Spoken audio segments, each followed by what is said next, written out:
Hey, welcome back to the Big Rant Show. Thank you for joining me. Now, yesterday, Twitter banned Donald Trump permanently from their platform and even limited the POTUS account until the end of his term. Now, this is also what happened with Facebook and Instagram. They all said no more, that they're not going to allow him to use their platforms to incite revolts and coups and incite violence. Inciting violence is a violation of the terms of service for each of those. In fact, I remember back when he had COVID, people were getting banned and suspended off of Twitter for saying they wished he died of COVID.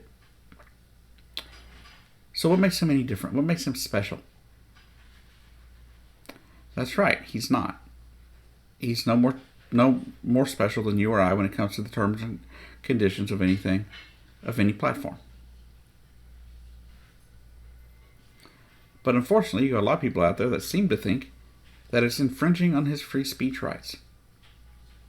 But it's not. There's no infringement when it's a private company. Free speech involves the government not being able to curtail what you say about the government. It has nothing to do with what an independent private corporation allows within their realm. Like a grocery store can prevent you from coming in for not wearing the attire they want you to wear. Restaurants can set clothing requirements on what you have to wear to be in the restaurant. Kind of like the no shirt, no shoes, no service rule. Unfortunately, a lot of people don't seem to understand that. There is no free speech infringement there. He shouldn't be allowed to spread poisonous rhetoric and fan the flames of hate and division. In fact, Twitter should have done this probably 4 years ago, because he did this stuff right off the bat, shortly after taking office. But I don't know what to tell you people. I really don't. But to those people that support Donald Trump and have supported this notion that he was robbed of an election, he wasn't. There's no proof otherwise. There's no proof that there was a stolen election. The Supreme Court said there wasn't a stolen election. And 50 lawsuits being rejected by the courts because? That's right, there was no evidence. Now, I had somebody on this channel the other day commenting on my videos and swearing that I was going to be in for a rude awakening next week when the facts came out. The proof was released that Donald Trump had the election stolen from him. This person also went on to tell me that everybody that attacked the courthouse was Antifa. Let's set a few things straight. One, there's going to be no huge bombshell next week. The election is over. Donald Trump conceded. Two, there was never an attempt to steal the election. You have no proof of that. And three, the people at the Capitol on Wednesday were not Antifa. In fact, every photograph that this person sent me was either outdated or not a person from Antifa. You did have some, I'm sure you had some outside agitators somewhere in that mix, because you usually do. But supporters of Donald Trump had tweeted out and put out on Parler and all sorts of stuff that they were going to the Capitol on January 6th to storm the Capitol and to stop the steal. As we get further and further away, the FBI is finding more and more Trump supporters that have done this.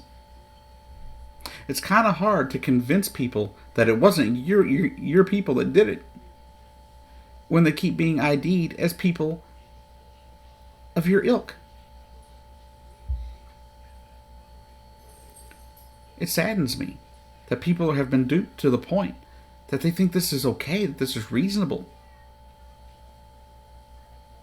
It's not right.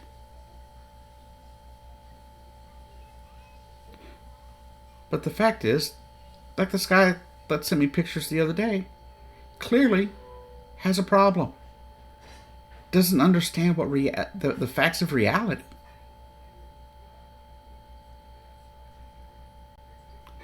I'm sorry. I don't mean to be rude. I don't mean to seem hateful in any way. Because that's not what I want. I feel sad for these people. Because they've been lied to for so long by a man that they thought they could trust. And for many of them, including a freshman state legislator from West Virginia, their lives are over. They're going to spend the rest of their lives in prison.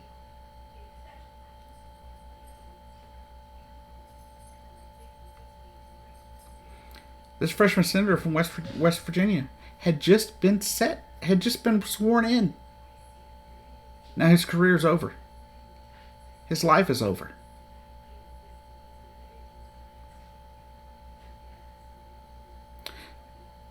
And yet you have to lay personal responsibility at the feet of the people who did the mayhem. But you also have to lay some responsibility at the feet of the man who led them there.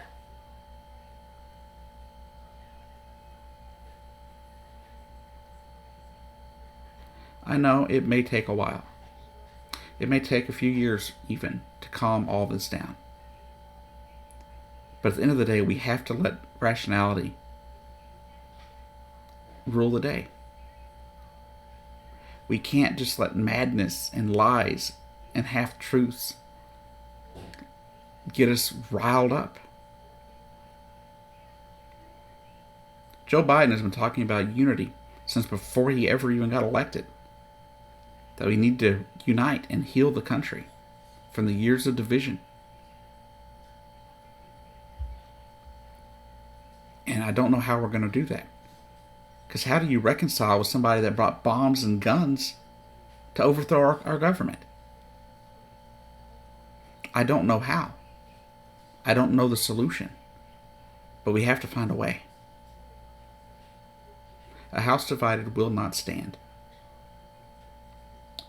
It was true in the past. It is true now. We must be united if we want these United States of America to survive and to keep going. We need to show the world that democracy can survive. Even survive something as terrible as what tried to take place on Wednesday. Now, right now, we've got fears that there's more stuff being planned on apps like Parler, which I believe is possibly being shut down, and other places on the web. It was one of the reasons Twitter shut down Trump's account, was because they were trying to do what they could to make sure their platform wasn't being used to spread false information and possible terroristic activity.